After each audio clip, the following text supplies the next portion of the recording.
ಅಮ್ಮನ ಕೈಯಲ್ಲಿದ್ದ ಗಡಿಯಾರ. ಒಂದು ಸಣ್ಣ ಹಳ್ಳಿ. ಆ ಹಳ್ಳಿಯಲ್ಲಿ ವಾಸವಾಗಿದ್ದವನು ರಾಘವ. ಅವನಿಗೆ ಜಗತ್ತಿನಲ್ಲಿ ಅತೀ ಪ್ರಿಯವಾದ ವ್ಯಕ್ತಿ ಅವನ ಅಮ್ಮ. ರಾಘವನ ತಂದೆ ಅವನು ಚಿಕ್ಕವನಾಗಿದ್ದಾಗಲೇ ಸತ್ತಿದ್ರು. ಅಮ್ಮ ದಿನವೂ ಕೂಲಿ ಕೆಲಸಕ್ಕೆ ಹೋಗಿ ಹೊಟ್ಟೆ ಬಡಿಯಿಂದ ಇದ್ರೂ ಮಗನಿಗೆ ಊಟ ಮಾಡಿಸ್ತಿದ್ಲು. ರಾತ್ರಿ ಬಂದಾಗ ಅವಳ ಕೈಗಳಲ್ಲಿ ಚರ್ಮ ಒಡೆದು ರಕ್ತ ಬರ್ತಿತ್ತು, ಆದರೆ ಮುಖದಲ್ಲಿ ನಗು ಮಾತ್ರ. ಒಂದಿನ ರಾಘವ ಕೇಳಿದ, ಅಮ್ಮ, ನೀನು ದಿನವೂ ಏಕೆ ಇಷ್ಟು ಕಷ್ಟಪಡ್ತೀಯ? ಅಮ್ಮ ಸಣ್ಣ ನಗು ಮಾಡಿ ಹೇಳಿದ್ಲು, ನಿನ್ನ ಕನಸುಗಳು ನನಗಿಂತ ದೊಡ್ಡವು ಮಗ, ಅದಕ್ಕಾಗಿಯೇ. ವರ್ಷಗಳು ಕಳೆಯಿತು. ರಾಘವ ಓದಿನಲ್ಲಿ ತುಂಬಾ ಚತುರನಾಗಿದ್ದ. ಪಟ್ಟಣಕ್ಕೆ ಹೋಗಿ ಓದಬೇಕು ಅನ್ನೋ ಆಸೆ, ಆದರೆ ಹಣ ಇಲ್ಲ. ಒಂದು ದಿನ ಬೆಳಿಗ್ಗೆ ಅಮ್ಮ ತನ್ನ ಕೈಯಲ್ಲಿ ಸದಾ ಹಾಕಿಕೊಂಡಿದ್ದ ಹಳೆಯ ಗಡಿಯಾರವನ್ನು ತೆಗೆದು ಮಾರುಕಟ್ಟೆಗೆ ಹೋಗಿ ಮಾರ್ಬಿಟ್ಲು. ಅದು ಅವಳಿಗೆ ಮದುವೆಯ ಸಮಯದಲ್ಲಿ ತಂದೆ ಕೊಟ್ಟಿದ್ದ ಏಕೈಕ ನೆನಪು. ಆ ಹಣದಿಂದ ರಾಘವನಿಗೆ ಕಾಲೇಜು ಶುಲ್ಕ ಕಟ್ಟಿದ್ಲು. ರಾಘವ ಕೇಳಿದ, ಅಮ್ಮ, ನಿನ್ನ ಗಡಿಯಾರ ಎಲ್ಲಿದೆ? ಅಮ್ಮ ನಗು ಮಾಡಿ ಹೇಳಿದ್ಲು, ಹಳೇದಿತ್ತು, ಹಾಳಾಯಿತು ಮಗ. ರಾಘವ ನಂಬಿಬಿಟ್ಟ. ಕಾಲ ಕಳೆಯಿತು. ರಾಘವ ದೊಡ್ಡ ಉದ್ಯೋಗಿಯಾಯಿತು. ದೊಡ್ಡ ನಗರದಲ್ಲಿ ಕೆಲಸ. ಹಣ, ಮನೆ, ಕಾರು ಎಲ್ಲವೂ ಸಿಕ್ಕಿತು. ಆದರೆ ಅಮ್ಮ ಮಾತ್ರ ಹಳ್ಳಿಯಲ್ಲೇ ಒಬ್ಳೆ. ಒಂದು ದಿನ ಪಕ್ಕದ ಮನೆ ಅಜ್ಜಿ ಫೋನ್ ಮಾಡಿ ಹೇಳಿದ್ಲು, ಮಗ, ನಿನ್ನಮ್ಮ ತುಂಬಾ ಅಸ್ವಸ್ಥ. ರಾಘವ ಓಡಿದ. ಆಸ್ಪತ್ರೆಗೆ ಬಂದಾಗ ಅಮ್ಮ ಹಾಸಿಗೆಯ ಮೇಲೆ ಮಲಗಿದ್ಲು. ಅವಳ ಕೈ ಖಾಲಿ, ಗಡಿಯಾರ ಇಲ್ಲ. ಆ ಕೈಯಲ್ಲಿ ಇನ್ನೂ ಶಕ್ತಿ ಇರಲಿಲ್ಲ.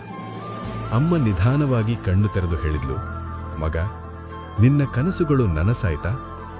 ರಾಘವ ಕಣ್ಣೀರು ಹಾಕುತ್ತಾ ಹೇಳಿದ, ಹೌದು ಅಮ್ಮ, ಆದರೆ ನಿನ್ನಿಲ್ಲದೆ ನನಗೆ ಏನೂ ಬೇಡ. ಅಮ್ಮ ಸಣ್ಣ ನಗು ಮಾಡಿ ಕಣ್ಣು ಮುಚ್ಚಿದ್ಲು.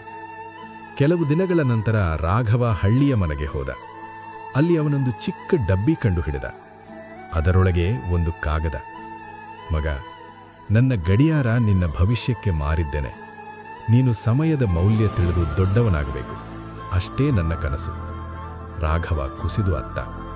ಅವನಿಗೆ ಆಗ ಗೊತ್ತಾಯಿತು, ಅಮ್ಮನ ಪ್ರೀತಿ ಗಡಿಯಾರಕ್ಕಿಂತ ದೊಡ್ಡದು. ಸಮಯ ಹೋದ ಮೇಲೆ ಅಮ್ಮ ಮರಳಿ ಬರುವುದಿಲ್ಲ. ಕಥೆಯ ಸಾರಾಂಶ: ತಾಯಿ ತಂದೆಯವರು ನಮ್ಮ ಕನಸುಗಳಿಗೆ ತಮ್ಮ ಜೀವನವನ್ನೇ ತ್ಯಾಗ ಮಾಡ್ತಾರೆ. ಅವರಿದ್ದಾಗಲೇ ಅವರ ಮೌಲ್ಯ ಅರಿತು ಪ್ರೀತಿಸಬೇಕು.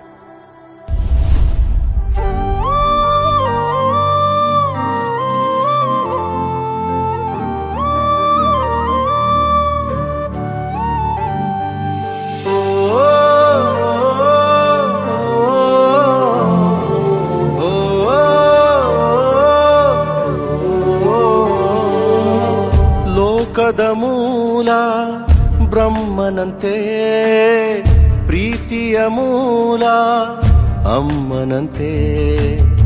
ಲೋಕದ ಮೂಲ ಬ್ರಹ್ಮನಂತೆ, ಪ್ರೀತಿಯ ಮೂಲ ಅಮ್ಮನಂತೆ. ಲೋಕವೇ ಶರಣು ಸಮಯದ ಬದುಕಿಗೆ, ಸಮಯವೇ ಶರಣು ತಾಯಿಯ ಮಮತೆಗೆ. ಲೋಕವೇ ಶರಣು ಸಮಯದ ಬದುಕಿಗೆ, ಸಮಯವೇ ಶರಣು ತಾಯಿಯ ಮಮತೆಗೆ. ಕ್ಷಮಿಸು ತಾಯೇ ಬದುಕಿದ ರೀತಿಗೆ, ಕ್ಷಮಿಸು ತಾಯೇ ನೀ ಕೊಟ್ಟ ಜೀವಕ್ಕೆ. ಕ್ಷಮಿಸು ತಾಯೇ ಈ ನನ್ನ ಪಾಪಕ್ಕೆ, ಕ್ಷಮಿಸು ತಾಯೇ ಕೊನೆಯ ಬಾರಿಗೆ.